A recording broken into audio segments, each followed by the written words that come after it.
Yang pertama kita lakukan, masukkan 4 butir telur utuh dalam satu wadah. Kalau saya sih lebih senang pakai kuning dan putihnya ya. Memang ada beberapa teman yang suka memakai kuningnya saja, tapi itu sah-sah saja.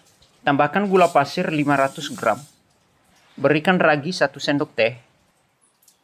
Berikan juga vanili cair 1 sendok teh. Dan SP 1 sendok teh. Kemudian kita mixer sampai bahan-bahan ini tercampur dengan merata.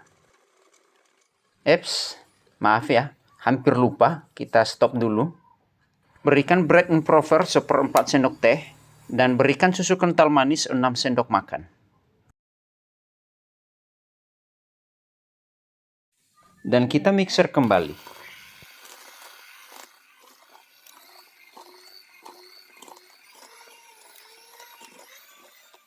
Nah, cukup seperti ini saja adonannya. Nggak usah sampai set. Lalu masukkan santan murni 1 liter secara bertahap dan bergantian dengan tepung terigu 1 kg.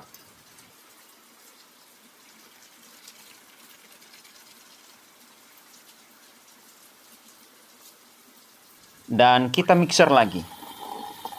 Dan hal ini kita lakukan sampai santan dan tepung terigunya habis.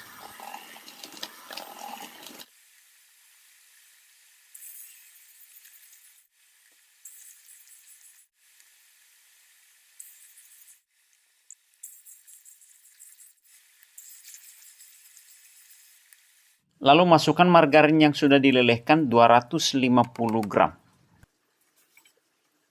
Dan kemudian kita mixer lagi. Dan setelah adonannya sudah halus semua, lalu mixernya kita stop. Kira-kira seperti ini penampakannya ya. Ini ya, sudah halus semua, sudah tidak ada gerindil-gerindil tepung terigunya lagi. Dan adonan ini kita tutup dan kita istirahatkan selama 5-6 jam. Hingga mengembang 2 kali lipat, dan ini tergantung dengan suhu wilayah masing-masing. Dan setelah sampai 6 jam, kita buka, kita lihat adonannya. Nah, ini adonannya ya, sudah mengembang 2 kali lipat. Sesuai dengan yang kita harapkan. Lalu tambahkan garam setengah sendok makan. Dan kita aduk. Dan kita aduk-aduk sampai gelembung-gelembung adonan ini turun. Nah, ini dia adonannya sudah turun gelembung-gelembungnya.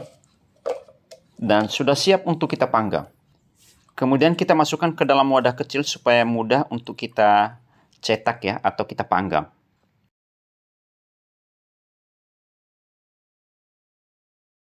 Nah, ini loyangnya sudah kita panaskan sebelumnya dengan memakai api sedang agak kecil sedikit ya. Karena ini loyangnya tipis. Lalu kita cetak. Kita isi cetakannya. Kita tuang adonannya hingga 3/4 penuh ya. Jangan kepenuhan. Dan di sini saya isi potongan keju beberapa buah. Ya, terserah teman-temannya mau isi apa. Dan kita tutup.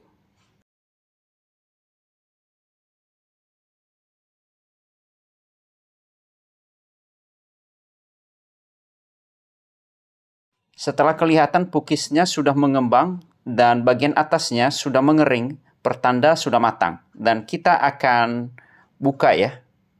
Nah, ini dia pukisnya mengembang dengan baik, menul-menul dan gemoy. Dan ketika kita biarkan beberapa saat, pukisnya ini tidak kempes. Karena waktu kita istirahatkan, adonannya tidak mengembang secara berlebihan. Dan sebelum kita cetak, adonannya harus kita aduk-aduk lagi. Supaya gelembung-gelembung udara yang terperangkap di permukaan adonan kempes. Sehingga kue pukisnya tidak berisi udara secara berlebihan. Dan kuenya menjadi padat namun tetap lembut. Oke, demikian tips-tipsnya ya. Lalu kita angkat pukisnya dari cetakan.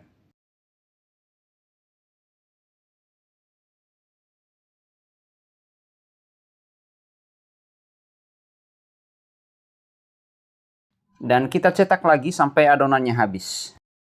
Demikianlah tutorial ini, dan jangan lupa like, comment, share, dan subscribe. Sampai jumpa di video-video berikutnya. Terima kasih.